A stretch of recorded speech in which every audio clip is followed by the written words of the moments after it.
Hello, this is Roland. Today I want to continue talking about finding a prayer space for yourself, your own personal prayer space.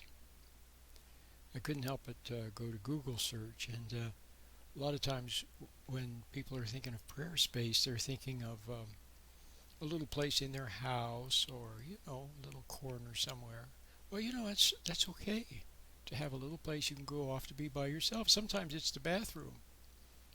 That's where you can go, where you close the door and you can be alone. Okay? To meditate properly, or to pray, or to meditate properly, which is the same as prayer, which I'll get to very shortly. But when I say prayer space, I mean within. Prayer space within. Okay? Now let's talk about that. Let me begin by reading something to you. It's a quote, very well. Maybe it's not so well known. The man is well known, Viktor Frankl. Viktor Frankl, a doctor. He was in the concentration camp in Nazi Germany. He's a Holocaust survivor. He survived the death camp, Nazi death camp. He wrote a famous book called Man's Search for Meaning. Anyway, here's the quote, because this quote is very, very germane, very important, appropriate for the topic of prayer space. And here's the quote. Between the stimulus and the response, there is a space. In that space is our power to choose our response. In our response lies our growth and our freedom. Let me read it again. Between the stimulus and the response, there is a space. In that space is our power to choose our response. In our response lies our growth and our freedom. Okay? Now, when I say prayer space, what I mean is actually to find that space that he's talking about there, between the stimulus and the response, where you stand back, mentally stand back, and you have the freedom to respond appropriately. If you bypass that little space, if you immediately react, immediately take umbrage, immediately become resentful, immediately get angry, immediately judge, how quick we are to judge, immediately get upset, let's put it that way, immediately become emotional, immediately react. When you immediately react, you bypass that space where it is your freedom, and then your freedom is gone. Then you become a conditioned animal to react, to get upset. See, just like animals react to their environment. Okay? How many of you have remember a time when you said something that you wished you hadn't said? Maybe after you said it, the moment you said it, you knew you shouldn't have said it. Or later, you saw. In that moment of anger, judgment, resentment, see, upset, to defend your pride, you said something that you can never take back. It'll never be forgotten. You wish you hadn't. See, said that. Well, okay. So the other thing is, a lot of people are compulsive. They don't have any freedom. See, the average person is not free. He thinks he's free, or she thinks she's free. He's not. Enslaved by obligations, enslaved by compulsions and drugs, thoughts, emotions, worries, responses. See? Enslaved by resentment. Okay? So the way not to become enslaved, see, and then enslaved by the reaction, the symptoms that then follow from our reactions. You get upset all the time, and eventually it's going to show up as what? Fatigue, high blood pressure, blood sugar, stomach aches, headaches, you name it. A whole laundry list of things that upset, resentment, anger, hostility, rage, suppressed anger contribute to it. Okay? So you need to find that space. Okay? Now there may have been times in your life when you did have that space, when all about you, people were upset about something, but somehow you remained calm. And it was beautiful. You remained calm, you did what was right. See, you found that space.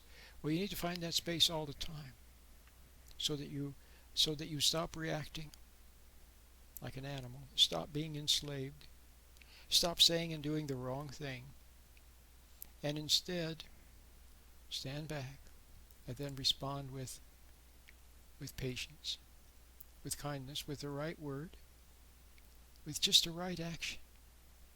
Okay? Just the right action. See, life is very subtle. There aren't enough books. See, it's nice to go and study, read this and that, and, you need to have a certain stock of vocabulary and so on. Okay? Just like me, for all the books that I write, and I've written so many books now. I've got a new book just came out, A Brief Introduction to Stress Management, Principles and Practice. It's a beautiful, beautiful book. You really should get it. It's on Amazon. But I've written many other books, so I need to have a basic vocabulary of psychology, physiology. I need that basic vocabulary to write those books. And I write about religious and spiritual things too, so I need a certain metaphysical vocabulary. I need to be able to use such words to communicate, okay? But after that, then the good things that come from me come fresh, okay? Not just regurgitating what somebody else said, okay? So, it's okay to study, to learn some things, okay, but if you look to outside authorities and to books and to experts, for the right answer in that delicate moment, it's not going to be there. Whatever you bring forth, whatever pre-planned thing you have, or pre-learned thing, or memorized thing that you have, it's going to ring false. The timing is going to be off. The other person will see that you don't have love. Okay? But if in that space between the stimulus and the response, you stand back, and then from your intuition, wordlessly, you just say the right thing. You just know what to say, somehow, intuitively, gut level. See? Well, that's moment by moment. It's actually moment by moment guidance from God. See, you didn't know that. He gives us intuition. He gives animals instinct. He gives humans intuition, which becomes conscience. It feels like conscience when you don't follow your intuition and do the wrong thing. So would you like to be close to your intuition? See, so you can realize the right move. And so you won't make the wrong move. And so you can be less stressed. And so you can be free. Would you like that? Okay, well, that's what my meditation helps with. Exactly what Viktor Frankl was talking about. Between the stimulus and the response, there is a space. Okay? In that space is our power to choose our response. Okay? That's where you're free. Now, a lot of you, okay, so you need to get my meditation. Okay? Not just any meditation. See? Most meditations are more of the same. See, what we do is we mess up. We bypass that delicate moment when we would have been free to pause and then to do the right thing. We quickly bypass that, and we judge. We become angry, upset. See, we say the wrong thing and do the wrong thing. And then, after the moment, then we see that we sense that we messed up. So what do? We hide. We escape into thinking, into thought, into imagination. Down there we relive the past, see, with regret, or trying to rearrange the past, or we plan for the future. Well, next time I'll say this, and when she says that, I'll say this. See, or we worry, plan, scheme, or we escape into daydreams and fantasy to escape from seeing the truth about our failure in reality. See, just the way people use television or texting or drugs or marijuana or alcohol or sports, shopping or food, whatever they see people can misuse anything. See, a human being is capable of misusing any natural thing in order to escape from, in order to preserve pride, save face, and not admit that they're wrong. See, but some people love the truth, and at some point, and they have love for other people, and they see that they're failing their husband, their wife, their child. They see it because of their resentment, or their anger, or their lack of understanding. They wonder how, in that moment, why couldn't I have just been sweet with my child? Why did I have to become hard and mean? Why? And the child is asking the same question. Why couldn't mommy have just understood? See, so then some of us compensate by going overboard to be permissive and too nice, to cover up. Well, that's not good either. So you got to find the measure.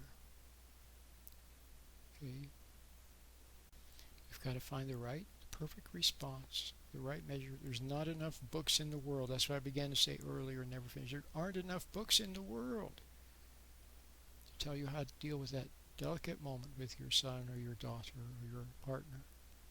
See, you need just-in-time guidance from your Creator. See, by way of intuition, His light, which you encounter in that space between the stimulus and the response. So here's what you need then. So I said earlier, not just any meditation, because most meditations are more of the same. See, we're in the habit of escaping into our thoughts, into our fantasy. Most people spend a huge amount of time lost in fantasy, daydreams, imagination, planning, scheming, worrying. Okay, so you don't want to do that. You want to do just the opposite. Instead of escaping into thinking or into fantasy, you want to stand back. Stand back from it. Okay? And when you stand back from it, when you take a mental step back from it, you have found that space that Viktor Frankl was talking about, between the stimulus and the response. You can live your whole life that way, from that space. Paul said to live and move and have your being in that space. Okay? The soul finds that space. So you're in the world but not of the world. It also says in the Bible to be in the world but not of the world. Okay? So you have a little distant feeling. Okay? You stand back. You're not so caught up in things. Not so caught up in your tricky imagination and your morbid thoughts and so on either. You're standing back. And there you have the power to respond appropriately. Have you ever had the feeling like somebody's looking at you, looking right through you? You feel like exposed. Okay? It's uncomfortable. It's like they see right through you. It's like their soul. See, they actually, probably in that moment, their soul is standing back. And they're observing you from that space. See? So they see the truth of the moment from that space. Little children are that way too. Sometimes little children look at adults with eyes of innocence and the light in the child, see?